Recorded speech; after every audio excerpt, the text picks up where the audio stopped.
Assalamualaikum warahmatullahi wabarakatuh. Halo anak-anak hebat, jumpa lagi di Tia Yandita YouTube channel.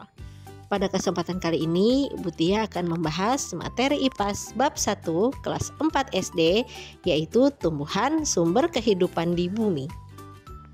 Yuk kita lihat materi apa saja yang akan kita pelajari pada bab ini. Sebelum kita masuk ke bab pertama, kita bahas dulu yuk mengapa tumbuhan sangat penting.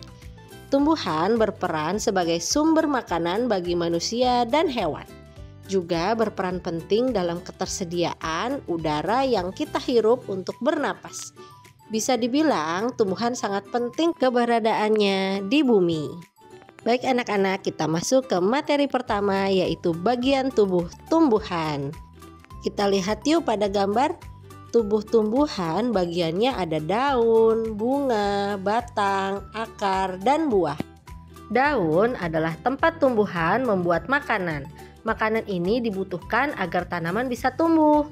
Jika bunga, yaitu tempat perkembangbiakan tumbuhan. Bunga yang sudah berkembang biak akan menjadi biji, dan biji inilah yang nanti bisa ditanam kembali. Selanjutnya, bagian batang berfungsi untuk menghantarkan air, nutrisi, dan makanan ke seluruh bagian tumbuhan. Akar tugasnya adalah menyerap air dan nutrisi dari dalam tanah, juga untuk menopang tumbuhan. Dan yang terakhir adalah buah, sebagai tempat menyimpan cadangan makanan dan melindungi biji di dalamnya. Baik anak-anak, kali ini kita akan mengenal salah satu saja bagian dari tumbuhan, yaitu akar.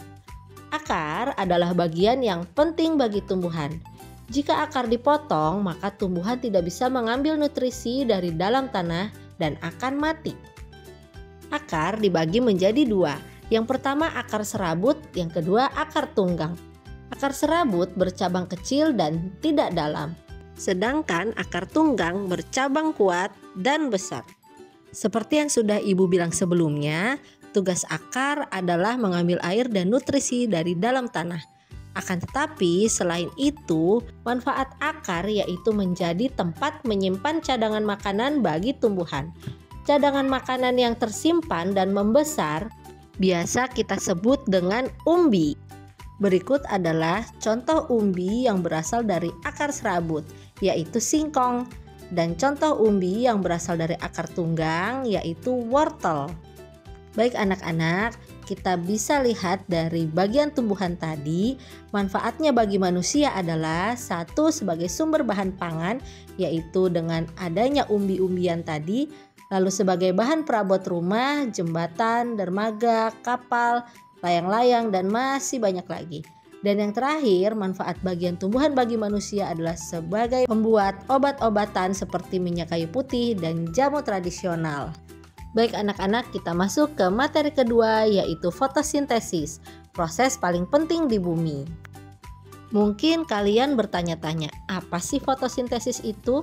Fotosintesis adalah suatu proses pembuatan atau pembentukan makanan yang dilakukan oleh tumbuhan yang mengandung zat hijau daun atau klorofil dengan bantuan energi seperti dari cahaya matahari. Apa sih pentingnya fotosintesis? Yang pertama, membuat makhluk hidup bisa bernapas dan makan. Dan yang kedua adalah agar tumbuhan menghasilkan produk yang bisa dikonsumsi manusia. Bahan-bahan yang diperlukan untuk melakukan fotosintesis adalah energi cahaya, air, karbon dioksida, dan klorofil atau zat hijau daun. Proses fotosintesis yaitu pertama, cahaya matahari dan air juga karbon dioksida yang diambil dari alam ditambahkan dengan klorofil yang berasal dari tumbuhan atau dari zat hijau daun, menghasilkan karbohidrat dan oksigen. Untuk karbohidrat akan dialirkan atau disalurkan dari batang ke seluruh bagian tumbuhan. Dan kelebihan makanannya bisa disimpan dalam bentuk buah atau umbi. Sedangkan untuk oksigen adalah dilepaskan ke udara lewat daun. Gas ini dipakai oleh makhluk hidup untuk bernafas. Dari penjelasan Ibu tentang fotosintesis tadi, mungkin beberapa kalian bertanya-tanya, apakah ada tumbuhan yang tidak berklorofil? Lalu bagaimana proses fotosintesisnya? Nah, jenis tumbuhan yang tidak memiliki klorofil seperti Rafflesia arnoldi dan tali putri, keduanya tidak bisa melakukan fotosintesis sehingga perlu menumpang pada tanaman lain dan ikut mengambil makanannya. Baik anak-anak, kita masuk ke materi terakhir yaitu perkembangbiakan tumbuhan.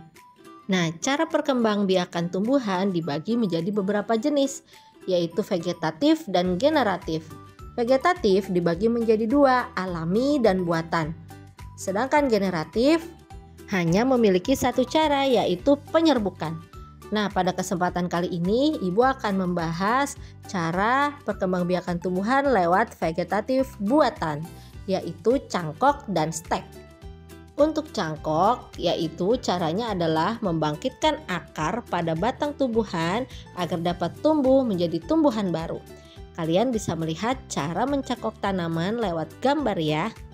Contoh cara perkembangbiakan tumbuhan vegetatif buatan selanjutnya adalah stek. Stek adalah metode perbanyakan tanaman dengan menggunakan potongan bagian tanaman seperti batang, daun, atau akar yang kemudian ditanam untuk tumbuh menjadi tanaman baru. Cara melakukan stek kalian bisa lihat pada gambar atau video-video di YouTube. Baik anak-anak, tuntas sudah pembelajaran kita untuk hari ini. Terima kasih atas perhatiannya. Jangan lupa di like, share, dan subscribe. Assalamualaikum warahmatullahi wabarakatuh.